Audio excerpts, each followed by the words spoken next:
യഥാർത്ഥമായി അനുതപിക്കുന്ന ജനത്തിന് ആത്മീയമായ പക്വതയ്ക്ക് കഷ്ടത ആവശ്യമാണ്. പലരും ഇത് അംഗീകരിക്കുവാൻ തയ്യാറല്ല. അതുകൊണ്ട് തന്നെ ആത്മീയമായ പക്വതയിലേക്ക് വളരുന്നുമില്ല.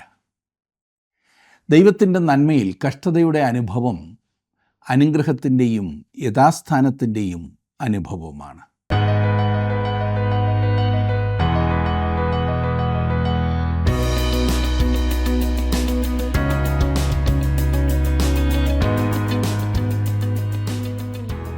ജീവസന്ദേശം പ്രോഗ്രാമിലേക്ക് എല്ലാ പ്രിയപ്പെട്ടവർക്കും സ്വാഗതം.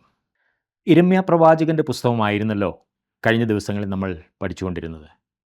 അതോടൊപ്പം തന്നെ ചേർത്ത് പഠിക്കേണ്ട പുസ്തകമാണ് യിരെമ്യാ പ്രവാചകൻ തന്നെ എഴുതിയ വിലാപങ്ങളുടെ പുസ്തകം. തൻ്റെ ജനത്തിനു വേണ്ടി രാവും പകലും കരയുവാൻ എൻ്റെ തല വെള്ളവും എൻ്റെ കണ്ണുനീരും ആയിരുന്നെങ്കിൽ കൊള്ളായിരുന്നു എന്ന് പ്രാർത്ഥിച്ച ദൈവമനുഷ്യനാണ് യിരെമ്യാവ്. ദൈവം ദേശത്തെ നശിപ്പിക്കാതെ വണ്ണം അതിനെതിരെ മതിൽ കെട്ടി ദൈവം മുമ്പാകെ ഇടിവിൽ നിൽക്കുവാൻ ദൈവം ഇന്നും മനുഷ്യരെ അന്വേഷിക്കുകയാണ്. വിലാപങ്ങളുടെ പുസ്തകം 1-ാം അധ്യായത്തിലൂടെ ഇന്ന് നമ്മൾ കടന്നു പോകാം.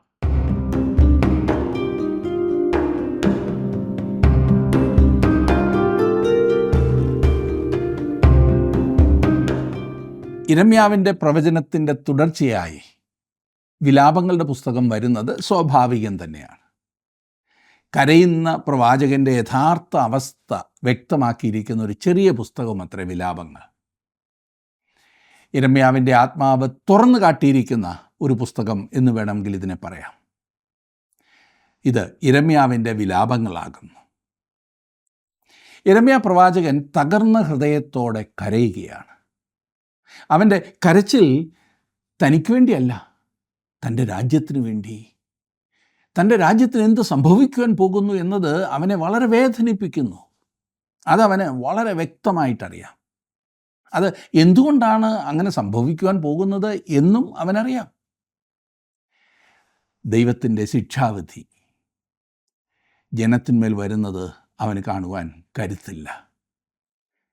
ദൈവത്തെ തള്ളിക്കളഞ്ഞ ഒരു ജനത്തിന്മേൽ ദൈവം എത്ര വലിയ ന്യായവിധിയാണ് അയക്കുവാൻ പോകുന്നത് എന്ന് പ്രവാചകന് വ്യക്തമായി അറിയാമായിരുന്നു. അതെ, ദൈവത്തിൻ്റെ ഹൃദയത്തെ തകർക്കുന്ന കാര്യങ്ങൾ. ഇത് മാനുഷികമായ ഭാഷയിൽ ഞാൻ സംസാരിക്കുമ്പോൾ നിങ്ങളെന്നെ തെറ്റിദ്ധരിക്കരുത്. ദൈവത്തിൻ്റെ ഹൃദയം എന്നൊക്കെ പറയുമ്പോൾ മനസ്സിലായല്ലോ. യിരെമ്യാവിൻ്റെ ഹൃദയത്തെ തകർക്കുന്ന വിഷയവും അതുതന്നെയാണ്. ഡോക്ടർ അലക്സാണ്ടർ വൈറ്റ് എന്ന വേദപണ്ഡിതൻ പറഞ്ഞിരിക്കുന്നത്, യിരെമ്യാവിൻ്റെ വിലാപങ്ങൾ പോലെ ലോകത്തിൽ മറ്റൊരു വിലാപവുമില്ല എന്നത്രേ. വളരെയേറെ ദുഃഖം എല്ലാ കാലത്തും എല്ലാ ദേശത്തും ഉണ്ടായിട്ടുണ്ട്. എന്നാൽ ഇതുപോലെ ദുഃഖിക്കുന്ന വിലപിക്കുന്ന ഹൃദയമുള്ള ഒരു പ്രസംഗകനോ എഴുത്തുകാരനോ ചരിത്രത്തിൽ എങ്ങും ഉണ്ടായിട്ടില്ല. അതെ, യിരെമ്യാവ് അവൻ കരയുന്നത് തൻ്റെ സ്വാർത്ഥത കൊണ്ടല്ല. തൻ്റെ ജനത്തിനു വേണ്ടിയും തൻ്റെ ദേശത്തിനു വേണ്ടിയും ഇതുപോലെ കരയുന്ന ആരെയും കാണുക പ്രയാസമാണ്. യോശിയ രാജാവിൻ്റെ ഭരണകാലത്താണ് യിരെമ്യാവ് തൻ്റെ ശുശ്രൂഷ ആരംഭിച്ചത്. യിരെമ്യാവും യോശിയാവും അവർ യുവാക്കന്മാരായിരുന്നു, അവർ സുഹൃത്തുക്കളുമായിരുന്നു എന്നത് വ്യക്തമാണ്. യഹൂദയിലെ ഒടുവിലത്തെ ഉണർവിന് നേതൃത്വം നൽകിയത് ഈ ബാലനായിരുന്ന യോശിയാവ് ആയിരുന്നു. അനേകം ഹൃദയങ്ങളെ സ്പർശിച്ച ഒരു വലിയ ഉണർവ് അന്ന് യഹൂദയിലുണ്ടായി. എന്നാൽ മൊത്തത്തിൽ പറഞ്ഞാൽ ഈ പറഞ്ഞ ഉണർവ് വളരെയേറെ ഉപരിപ്ലവമായിരുന്നു. യോശിയാവിൻ്റെ അന്ത്യം അതിൻ്റെ വ്യക്തമായ ഒരു തെളിവാണ്. മെഗിദ്ദോയിൽ വെച്ചുണ്ടായ യുദ്ധത്തിൽ യോശിയാവ് അകാല ചരമം പ്രാപിച്ചു.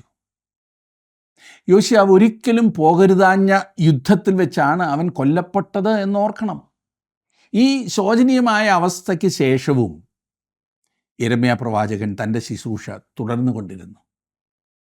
അതെ, വഷളന്മാരായ 4 രാജാക്കന്മാരുടെ കീഴിലെ യിരെമ്യാവിൻ്റെ പ്രവാചക ശുശ്രൂഷ നമുക്ക് കാണാവുന്നതാണ്. യഹോവാഹാസ് രാജാവ്, യഹോയാക്കീം രാജാവ്, യഹോയാക്കീൻ രാജാവ്, സിദക്കിയ രാജാവ്. ഇവരായിരുന്നു ആ 4 രാജാക്കന്മാർ, വഷളന്മാർ. തൻ്റെ ജനത്തെയും ദേശത്തെയും ദൈവത്തിങ്കിലേക്ക് മടങ്ങി വരുവാൻ ക്ഷണിക്കുന്നതിന് വേണ്ടിയിട്ടുള്ള ഒരു ശ്രമമായിട്ടാണ് യിരെമ്യാവിൻ്റെ ദൂത് നാം കാണുന്നത്. ഈ ദൂത് വളരെ കർക്കശമായതായിരുന്നു. ഹൃദയം തകർന്നവനായി അവൻ അറിയിച്ച ദൂത് ന്യായവിധിയുടേതായിരുന്നു. എന്നാൽ യഹൂദയുടെ ആ താഴേക്കുള്ള പോക്കിനെ തടയുവാൻ യിരെമ്യാവിനെ കൊണ്ട് കഴിഞ്ഞില്ല. യഹോവയുടെ കഠിനമായ ശിക്ഷ യഹൂദയുടെ മേൽ വരിക തന്നെ ചെയ്തു. യെരുശലേമിൻ്റെ നാശത്തിന് അവൻ സാക്ഷിയായി. യെരുശലേം തീ കത്തി നശിക്കുന്നത് യിരെമ്യാവ് സ്വന്തം കണ്ണാലെ കണ്ടു. ആ ചൂട് ചാരത്തിലിരുന്ന് അവൻ ചുടുകണ്ണീർ ഒഴുക്കി. അവൻ്റെ ഹൃദയത്തിൻ്റെ ഇടിപ്പുകൾ വ്യക്തമാക്കിയിരുന്ന വരികളാണ് വിലാപങ്ങളുടെ പുസ്തകം. ദേശത്തിൻ്റെ നാശത്തെക്കുറിച്ച് ഏതൊരു ദൈവ പൈതലിനും ഉണ്ടാകാവുന്ന മനോഭാവമാണ് ഇവിടെ വ്യക്തമാക്കിയിരിക്കുന്നത്. ഈ ചെറിയ പുസ്തകത്തിൻ്റെ ആത്മാവിൽ നിന്നും നമുക്ക് പഠിക്കുവാൻ കഴിയുന്നത് ആഴമേറിയ പാഠങ്ങളാണ്. വിലാപങ്ങളുടെ പുസ്തകത്തിൽ 5 അധ്യായങ്ങളാണ് ഉള്ളത്. ഓരോ അധ്യായവും ഓരോ പ്രത്യേക വിലാപഗീതങ്ങളാണ്. വേറൊരു വിധത്തിൽ പറഞ്ഞാൽ ചരമഗീതം എന്ന് വേണമെങ്കിൽ വിളിക്കാം. ഈ വിലാപഗീതങ്ങൾ പറഞ്ഞറിയിക്കുവാൻ കഴിയുന്നതിനപ്പുറം ദുഃഖകരമാണ്. അവയുടെ ഭാഷ ശ്രദ്ധിച്ചാൽ മനസ്സിലാകും. അവയിൽ നാം കണ്ണുനീർ ഒഴുക്കി നിൽക്കുന്ന യിരെമ്യാവിനെയാണ് വാസ്തവത്തിൽ കാണുന്നത്. ഈ പുസ്തകം കണ്ണുനീരും ദുഃഖവും കൊണ്ട് നിറഞ്ഞിരിക്കുന്നു. വേദനയുടെയും സങ്കടത്തിൻ്റെയും കഷ്ടതയുടെയും കവിതയാണിത്. തകർന്ന ഹൃദയത്തിൻ്റെ പാട്ടാണിത്. ദുഃഖസങ്കീർത്തനമാണിത്. വിലാപങ്ങൾ ബൈബിളിലെ വിലാപം അതിലാണ്. അത് വളരെ വ്യത്യസ്തമായൊരു കരച്ചിൽ. യിരെമ്യാ പ്രവചനം നാം വായിക്കുമ്പോൾ ഇതിൽ ഉടനീളം നാം കാണുന്നത് യിരെമ്യാവ് കരഞ്ഞുകൊണ്ട് ന്യായവിധിയുടെ ദൂത് അറിയിക്കുന്നതാണ്. ആരോടാണ് അറിയിക്കുന്നത്? മത്സരികളായ ഒരു കൂട്ടം ജനത്തോട്, നിരന്തരം ദൈവത്തോട് മറുതലിക്കുന്നതായ ജനത്തോട്. അവരെക്കുറിച്ച് യാതൊരു സഹതാപവും ആർക്കും തോന്നുവാൻ സാധ്യതയില്ല. കാരണം ആവശ്യം പോലെ അവസരം കൊടുത്തിട്ട്, തലമുറകളായി കൊടുത്തിട്ട് അതൊക്കെ തള്ളിക്കളഞ്ഞൊരു കൂട്ടം ജനമാണവർ. അവരോട് ഇപ്പോൾ പോലും മനം തിരിയുവാൻ അപേക്ഷിക്കുമ്പോൾ അവർ പ്രവാചകനെ കല്ലെറിയുകയാണ്, ഉപദ്രവിക്കുകയാണ്. എന്നിട്ടും അവരോട് യാതൊരു നീരസവുമില്ലാതെ പ്രവാചകൻ ദൈവത്തിൻ്റെ ദൂത് സ്നേഹത്തോടെ, സഹതാപത്തോടെ, തകർന്ന ഹൃദയത്തോടെ, കണ്ണുനീർ ധാരധാരയായി ഒഴുക്കിക്കൊണ്ടറിയിക്കുന്നു. ദൈവവചനത്തിൽ യിരെമ്യാവ് ആനന്ദം കണ്ടെത്തിയിരുന്നു. യിരെമ്യാ പ്രവചനം 15-ാം അധ്യായത്തിൻ്റെ 16-ാം വാക്യത്തിൽ അവൻ തന്നെ അത് പറയുന്നുണ്ട്. ഞാൻ നിൻ്റെ വചനത്തെ കണ്ടെത്തി ഭക്ഷിച്ചിരിക്കുന്നു എന്ന്. അവൻ എത്ര നല്ല വ്യക്തിയായിരുന്നു എന്ന് ചിന്തിച്ചു നോക്കുക. ദുഃഖത്തിൻ്റെ മനുഷ്യനായി യിരെമ്യാവിനെ ഒന്നടുത്ത് ശ്രദ്ധിക്കുക. അതേ സുഹൃത്തെ, ഇന്ന് ദൈവവചനം അറിയിക്കുന്ന ഓരോരുത്തർക്കും ഉണ്ടാകേണ്ട മനോഭാവം യിരെമ്യാവിൻ്റെ മനോഭാവമാണെന്ന് ഞാൻ പറഞ്ഞല്ലോ. നീരസത്തിൻ്റേതല്ല. ഞാൻ നല്ലവനായതുകൊണ്ട് ഇതറിയിക്കുന്നു, എനിക്ക് കുഴപ്പങ്ങളൊന്നുമില്ല. മറ്റുള്ളവരെ കുറ്റപ്പെടുത്തുന്ന വിധത്തിൽ പലപ്പോഴും ദൈവവചനം അറിയിക്കുന്നത് നമുക്ക് കാണുവാൻ സാധിക്കുന്നുണ്ട്. ഒരിക്കലും അത് നല്ലതല്ല. നാം എല്ലാം പാപികളാണ്. ദൈവത്തിൻ്റെ കൃപയാൽ, ദൈവത്തിൻ്റെ വലിയ കരുണയാൽ രക്ഷിക്കപ്പെട്ടു, അത്രമാത്രം. ദൈവം നമ്മെ നീതിമാന്മാർ എന്നെണ്ണി. അതിനകത്ത് യാതൊന്നും നമുക്ക് പുകഴുവാനില്ല. ഒക്കെ ദൈവകൃപ മാത്രമാണ്. അതുകൊണ്ട് ദൈവവചനത്തിലെ ന്യായവിധി മറ്റുള്ളവരോട് അറിയിക്കുമ്പോൾ, പാപത്തിന്മേൽ വരുവാൻ പോകുന്ന ശിക്ഷ നാം മറ്റുള്ളവരെ അറിയിക്കുമ്പോൾ, നമ്മുടെ ഹൃദയത്തിൻ്റെ ആഴത്തിൽ നിന്നും ആത്മാർത്ഥതയോടെ, അതെ, ന്യായവിധിയെക്കുറിച്ചുള്ള ഭയത്തോടെ, ശിക്ഷ അനുഭവിക്കുവാൻ പോകുന്ന ജനത്തോടുള്ള സ്നേഹത്തോടെ, സഹതാപത്തോടെ നാം അതറിയിക്കേണ്ടതാണ്. BC 587 യെരുശലേം നഗരം നശിപ്പിക്കപ്പെട്ടു. യെരുശലേമിൻ്റെ നാശവും അതിനുശേഷം യഹൂദാ ജനം അനുഭവിച്ച കഷ്ടതകളെക്കുറിച്ചും ഈ വിലാപങ്ങളുടെ പുസ്തകത്തിൽ നമുക്ക് കാണുവാൻ കഴിയും. ദേശത്തിൻ്റെ നാശം നേരിൽ കണ്ട വ്യക്തിയാണ് ഇത് എഴുതിയിരിക്കുന്നത് എന്ന് മറക്കരുത്. ആദ്യത്തെ 4 അധ്യായങ്ങൾ യഹൂദാ ജനം, അതായത് തെക്കേ രാജ്യത്തെ ജനം, ബാബേൽ പ്രവാസത്തിലേക്ക് പോയതിന് അധികം താമസിയാതെ എഴുതപ്പെട്ടതായിരിക്കും. 5-ാം അധ്യായം അല്പകാലത്തിന് ശേഷവും. എബ്രായ ഭാഷയിൽ കവിതയ്ക്ക് വലിയ സ്ഥാനമുണ്ടായിരുന്നു. പ്രവാസത്തിനു മുമ്പും പിമ്പുമുള്ള മിക്ക പ്രവചനങ്ങളും കവിത ഭാഷയിലായിരുന്നു നൽകപ്പെട്ടത്. ആദിമകാലം മുതൽ തന്നെ എബ്രായർ അറിയപ്പെട്ട സംഗീതജ്ഞരും പാട്ടുകാരുമായിരുന്നു. എബ്രായ കവിതയിലെ വലിയൊരു ശേഖരമാണ് സങ്കീർത്തനങ്ങൾ തന്നെ. പഴയ നിയമത്തിൽ പല ഭാഗങ്ങളിലും കവിതകൾ ചിതറിക്കിടക്കുന്നതായി നമുക്ക് കാണുവാൻ കഴിയും. വിലാപങ്ങൾ മുഴുവനും കവിതാ രൂപത്തിലാണ് എഴുതപ്പെട്ടിരിക്കുന്നത്. എബ്രായ കവിതാ രൂപങ്ങളെക്കുറിച്ച് വിശദീകരിക്കുവാൻ ഈ സമയം ഞാൻ ആഗ്രഹിക്കുന്നില്ല. എബ്രായ ഭാഷയിൽ കവിതയിൽ ഉപയോഗിക്കാറുള്ള പ്രത്യേക രീതിയിലാണ് ഈ പുസ്തകവും എഴുതപ്പെട്ടിരിക്കുന്നത്. ഇയ്യോബിൻ്റെ പുസ്തകത്തിൽ വ്യക്തിപരമായി ജീവിതത്തിൽ ഉണ്ടാകുന്ന കഷ്ടതകളെയും പ്രയാസങ്ങളെയും കുറിച്ചാണ് വിവരിക്കുന്നത്. എന്നാൽ വിലാപങ്ങളെ ദേശീയമായ നിലയിലുണ്ടാകുന്ന കഷ്ടതകളെയും വിലാപങ്ങളെയും പ്രയാസങ്ങളെയും കുറിച്ച് വിവരിക്കുന്നതായിട്ടാണ് നാം കാണുന്നത്. അതിൻ്റെ ഫലമായി യഹൂദയിൽ മുമ്പ് അനുഭവിച്ചിരുന്ന സാമൂഹിക ജീവിതം പോലും അവസാനിച്ചതായി നാം കാണുന്നു. ഈ പുസ്തകത്തിലെ ഓരോ അധ്യായവും അതിൽ തന്നെ പൂർണ്ണമായി കാണാവുന്നതാണ്. അത് പഠിക്കുമ്പോൾ നമുക്ക് കാണാൻ സാധിക്കും. തുടർച്ചയായുള്ള ചിന്തകളല്ല ഈ അധ്യായങ്ങളിലുള്ളത്. ഉണ്ടാകുമെന്നറിയിച്ചിരുന്ന വലിയ വിപത്ത് അവസാനം കൺമുൻപിൽ സംഭവിച്ചു എന്ന കാര്യം വാസ്തവത്തിൽ യിരെമ്യാവിന് വിശ്വസിക്കുവാൻ അല്പം പ്രയാസമായിരുന്നു. എന്നാൽ നഗരത്തിൻ്റെ നാശാവശിഷ്ടങ്ങൾ ഈ സംഭവത്തിൻ്റെ സാക്ഷിയായി കൺമുൻപിൽ അവൻ കണ്ടുകൊണ്ടിരിക്കുകയാണ്. അതുകൊണ്ട് ഇതിൻ്റെ അർത്ഥം ശരിയായി ഗ്രഹിക്കുവാൻ യിരെമ്യാവിന് സാധിച്ചു.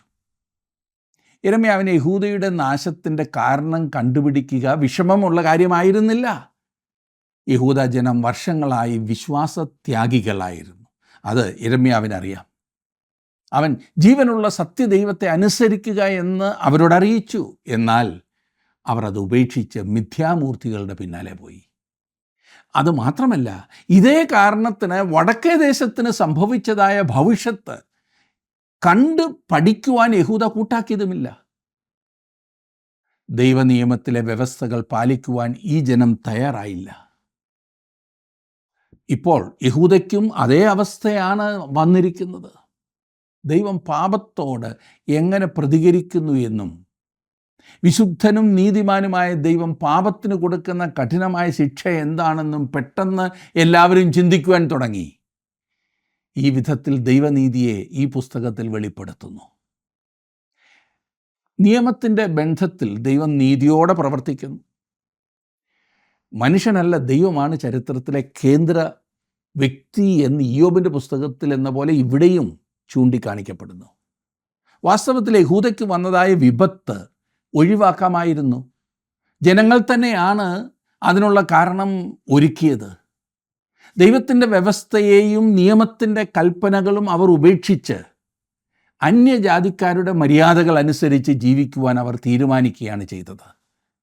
തങ്ങളോട് നിയമം ചെയ്ത ദൈവത്തെ അവർ ഉപേക്ഷിച്ചു. അതുമാത്രമല്ല, കാലാകാലങ്ങളായി ദൈവം തൻ്റെ ശുശ്രൂഷക്കാരെ അയച്ച് അവർക്ക് മുന്നറിയിപ്പ് കൊടുത്തുകൊണ്ടിരുന്നു. അവരുടെ പാപവഴികളെ ഉപേക്ഷിച്ച് ദൈവത്തിങ്കിലേക്ക് മടങ്ങി വന്നില്ലെങ്കിൽ അത് കഠിന ശിക്ഷയ്ക്കിടയാക്കുമെന്ന് അവരോട് അറിയിച്ചു കൊണ്ടാണ് ഇരുന്നത്. എന്നാൽ ജനം അത് കൂട്ടാക്കിയില്ല. കാറ്റ് വിതയ്ക്കുന്നവൻ കൊടുങ്കാറ്റ് കൊയ്യുമെന്ന പ്രബോധ്യമാണ് പ്രവാചകൻ ഇതിൽ വെളിപ്പെടുത്തുന്നത്. ദൈവനീതിയെ വെളിപ്പെടുത്തുന്നതായിരുന്നു യെരുശലേമിൻ്റെ നാശാവശിഷ്ടങ്ങൾ.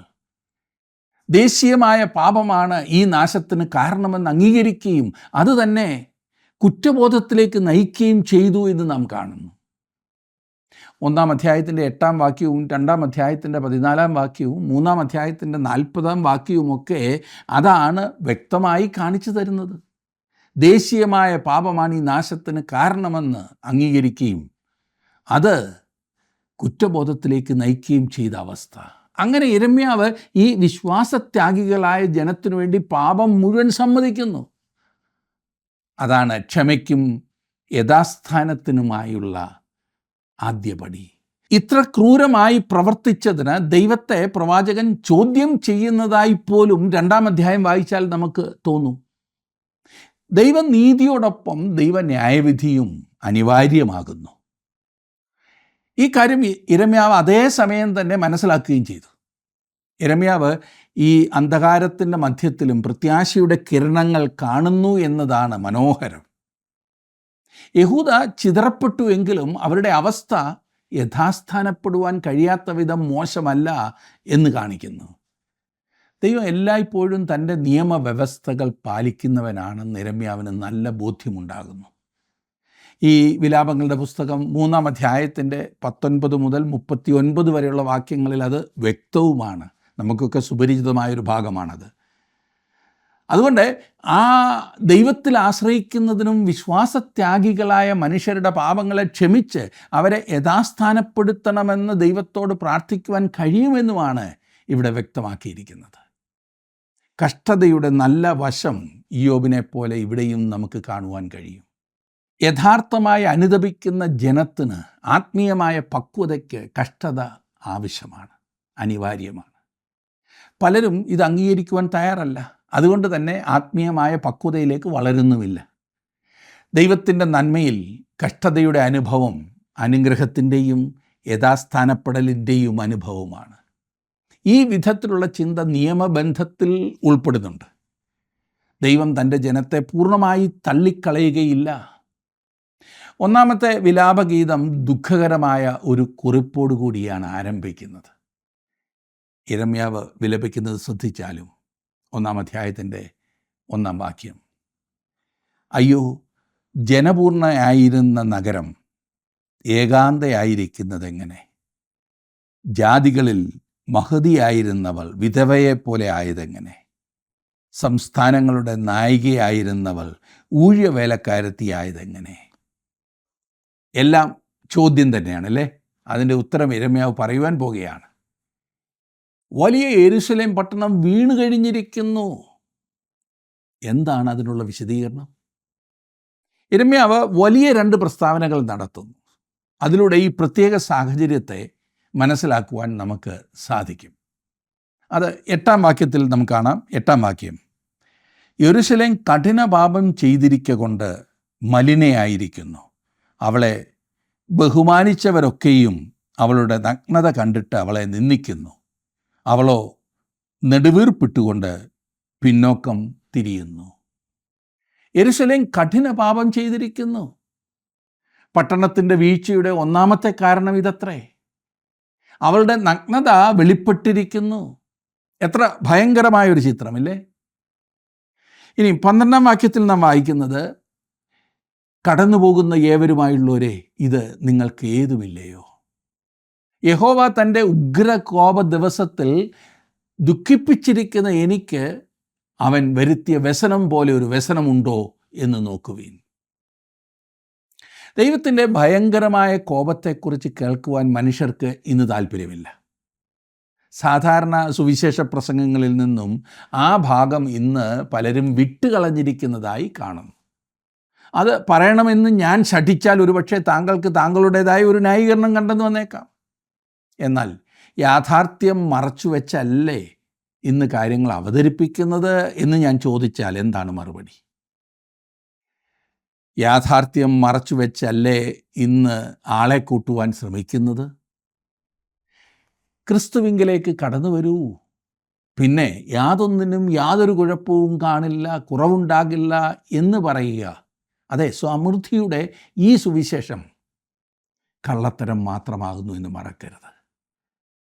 സത്യത്തെ മറച്ചുവെച്ചുള്ള ഈ പോക്ക് ഒരിക്കലും നന്മയ്ക്കല്ല, സൗകര്യത്തിനും അനുരഞ്ജനത്തിനുമുള്ള ഒരു ദൂതാണിത്.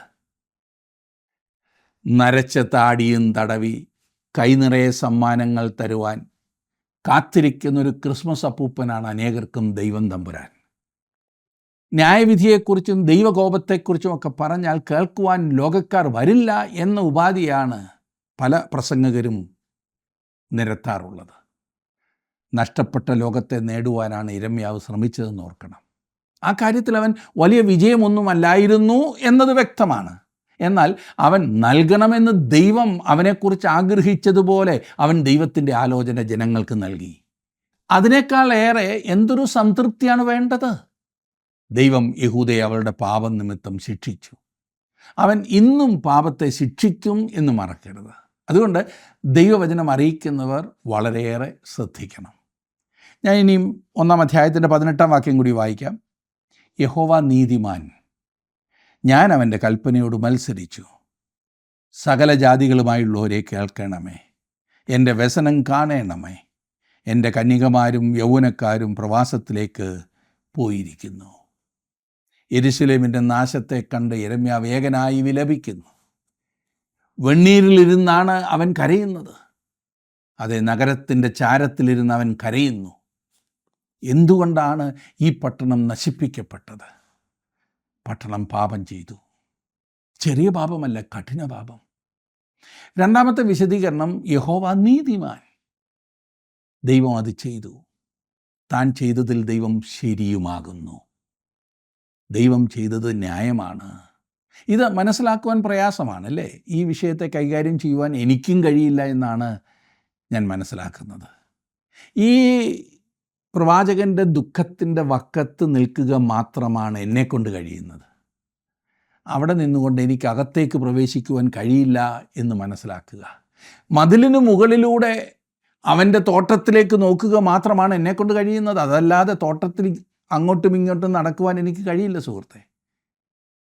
പ്രവാചകൻ 2 കാര്യങ്ങൾ നമുക്ക് വെളിപ്പെടുത്തി തന്നു: കയ്പും മധുരവും. യെരൂശലേം പാപം ചെയ്തു, എന്നിട്ടും ദൈവം യെരൂശലേമിനെ സ്നേഹിക്കുന്നു. യെരൂശലേം കഠിന പാപം ചെയ്തിരിക്കുന്നു. യഹോവ നീതിമാൻ, ദൈവം അവരെ സ്നേഹിച്ചു. അവിടുന്ന് പറഞ്ഞത്, നിത്യസ്നേഹത്താൽ ഞാൻ നിങ്ങളെ സ്നേഹിച്ചിരിക്കുന്നു എന്നത്രേ. അവൻ പരിശുദ്ധനാകയാൽ ഇത് അവരുടെ മേൽ വരുത്തി. ദൈവത്തിൻ്റെ നീതിയും സ്നേഹവും ഒരുമിച്ച് പോകുമെന്നുള്ളത് വാസ്തവമാണ്. പ്രപഞ്ചത്തിൻ്റെ നിലനിൽപ്പിന് ഇത് ആവശ്യമാണ്. സ്വതന്ത്രരായവരുടെ താല്പര്യങ്ങളെ സംരക്ഷിക്കുവാനാണ് ജയിലുകൾ അല്ലേ? സ്വർഗത്തെ സംരക്ഷിക്കുന്നതാണ് നരകം എന്ന് ഞാൻ പറഞ്ഞാൽ ശരിയല്ലേ? കുറ്റകൃത്യങ്ങളെ ശിക്ഷിക്കുവാൻ കഴിയാത്ത ഒരു രാഷ്ട്രം നശിച്ചതാണ്. അതെ, ദോഷത്തെ സഹിക്കുന്ന ഒരു ദൈവം ഒരിക്കലും നല്ലവനല്ല. ദൈവകോപത്തിൻ്റെ വെളിപ്പാട് എന്നിൽ നിന്നും അകറ്റിയാൽ ഞാൻ ഈ പ്രപഞ്ചത്തിൽ അരക്ഷിതനായിരിക്കും. എന്നാൽ അനുകമ്പ കൊണ്ട് നിറഞ്ഞ ഹൃദയമുള്ള, സ്നേഹത്തിൽ കവിഞ്ഞിരിക്കുന്ന മനസ്സുള്ള ഒരുവനാൽ സ്ഥാപിക്കപ്പെട്ട ഒരു സിംഹാസനത്തെക്കുറിച്ച് എന്നോട് പറയുക. അത് എനിക്ക് ഉറപ്പാക്കി തരുന്നത് എന്തെന്ന് ചോദിച്ചാൽ, നശിപ്പിക്കുന്ന യാതൊന്നിനെയും അവൻ സഹിക്കുകയില്ല എന്നത്രേ. അവൻ അതിനെ തകർക്കും. നന്മയെ നശിപ്പിക്കുവാൻ നല്ലവനായ ഒരു ദൈവം ഒരിക്കലും തിന്മയെ അനുവദിക്കുകയില്ല. അത് എന്നും ഒരുപോലെ സത്യമാണ്. എവിടെങ്കിലും തിന്മ പൊങ്ങി എന്നതുകൊണ്ട്, ഒരു പ്രാവശ്യം തിന്മ വിജയിച്ചു എന്നതുകൊണ്ട്, ദോഷപ്രവൃത്തികൾ ചെയ്യുന്നവന് നന്മ വന്നു എന്നതുകൊണ്ട് അങ്ങനെ തന്നെ അത് പോകുമെന്ന് ചിന്തിക്കരുതേ.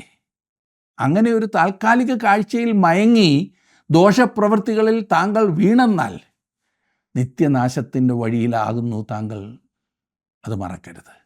താങ്കളും ഞാനും ജീവിക്കുന്നത് ഒരു ദൈവമുള്ള പ്രപഞ്ചത്തിലാണ്. അതെ, ജീവനുള്ള ദൈവം, താങ്കൾക്ക് വേണ്ടി സ്നേഹത്തോടെ കരുതുന്ന ഒരു ദൈവം.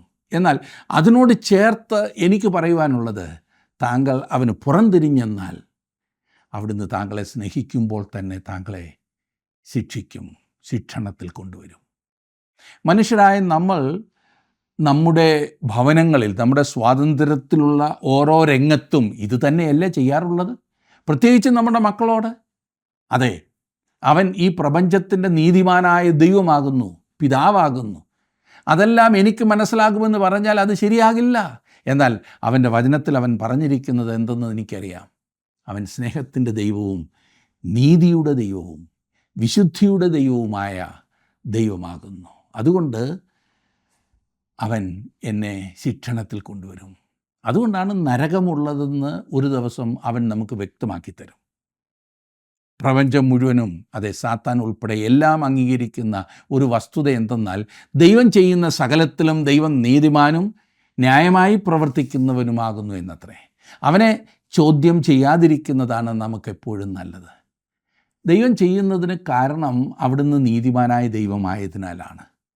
ദോഷത്തിന് നേരെ കണ്ണടയ്ക്കുവാൻ അവന് കഴിയില്ല. തൻ്റെ സ്വന്തം കുഞ്ഞുങ്ങൾ തന്നോട് അനുസരണക്കേട് കാണിക്കുമ്പോൾ ദൈവം അവരെ ശിക്ഷിച്ചേ മതിയാകൂ. അത് അവൻ്റെ ഹൃദയത്തെ തകർക്കുമെന്ന കാര്യത്തിൽ സംശയമില്ല. യിരെമ്യാവ് ദൈവത്തിൻ്റെ ഹൃദയം നമുക്ക് വെളിപ്പെടുത്തുന്നു. യിരെമ്യാവ് കരയുമ്പോൾ ദൈവവും അവനോട് ചേർന്ന് കരയുന്നു എന്ന് തോന്നുന്നു. അവൻ ദുഃഖിക്കുമ്പോൾ ദൈവവും ദുഃഖിക്കുന്നു. എന്താണ് സംഭവിക്കുന്നതെന്ന് നമുക്കറിയുവാൻ പാടില്ലാതെ വരുമ്പോൾ ദൈവം താൻ ചെയ്യുന്ന കാര്യങ്ങളിൽ നീതിമാനാകുന്നു എന്നറിഞ്ഞ് അവനിൽ ആശ്രയിക്കുകയാണ് അഭികാമ്യം. ഈ ശിക്ഷിക്കുന്നത് ദൈവത്തിൻ്റെ ഹൃദയത്തെ തകർക്കുന്ന വിഷയമായിരുന്നെങ്കിൽ തന്നെ യെരൂശലേം നശിപ്പിക്കപ്പെടുവാനും ജനം പ്രവാസത്തിലേക്ക് പോകുവാനും ദൈവം അനുവദിച്ചു. അത് മാത്രമേ ഈ പ്രശ്നത്തിന് പരിഹാരമായി ദൈവം കാണുന്നുള്ളൂ. യിരെമ്യാവ് അയ്യോ അയ്യോ എന്ന് വിളിച്ചുകൊണ്ട് കരയുകയാണ്. ഹൃദയം പൊട്ടിയുള്ള കരച്ചിൽ. എന്തുകൊണ്ടിതെല്ലാം സംഭവിക്കുന്നു എന്ന് അവൻ അറിയണം. ഈ സമയത്ത് താൻ നീതിമാനാകുന്നു എന്ന് ദൈവം അവന് ഉറപ്പ് നൽകി. അതെ, യെരൂശലേമിനോട് താൻ ചെയ്യുന്ന കാര്യത്തിൽ താൻ ശരിയാകുന്നു എന്ന് ദൈവം അവന് ഉറപ്പ് നൽകി. ഒന്നും യാദൃച്ഛികമല്ല, ഒക്കെ ദൈവത്തിൻ്റെ നിയന്ത്രണത്തിൽ തന്നെയാണ്. ദൈവം തെറ്റ് ചെയ്യുകയല്ല, ദൈവത്തിൻ്റെ സ്നേഹത്തിന് യാതൊരു കുറവും സംഭവിച്ചിട്ടില്ല. എന്നാൽ തെറ്റിപ്പോയ തൻ്റെ കുഞ്ഞുങ്ങളെ മടക്കിക്കൊണ്ടുവരുവാൻ മാർഗം വേറെ ഒന്നുമില്ല. അതെ, അവരെ ശിക്ഷണത്തിൽ കൊണ്ടുവരിക, അതവരുടെ നന്മയ്ക്കുമാകും. നമ്മുടെ ജീവിതത്തിലും നമുക്ക് പ്രത്യേകം ചിന്തിക്കുവാൻ സാധിക്കുന്ന, നമ്മുടെ ജീവിതത്തിൽ ഉറപ്പ് കൊണ്ടുവരുന്ന ഒരു വലിയ ചിന്തയാണ് ഇവിടെ നമുക്ക് കാണുവാൻ സാധിക്കുന്നത്. അങ്ങനെ ഒരു ഉറപ്പോടെ മുൻപോട്ട് പോകുവാൻ, ദൈവത്തെ അനുസരിച്ച് മുൻപോട്ട് പോകുവാൻ ദൈവം നിങ്ങളെ സഹായിക്കട്ടെ, അനുഗ്രഹിക്കട്ടെ.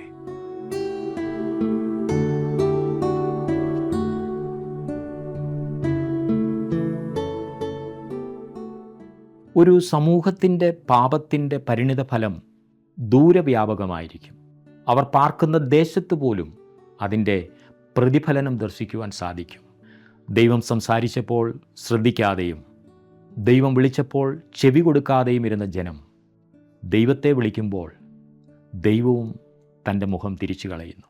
എങ്കിലും നീതിമാനായ ദൈവത്തോട് തർക്കിക്കാതെ തങ്ങളുടെ പാപങ്ങളെ ഏറ്റുപറയുന്ന ദൈവമനുഷ്യർ നിശ്ചയമായും ദൈവക്രോധത്തെ ശമിപ്പിക്കും.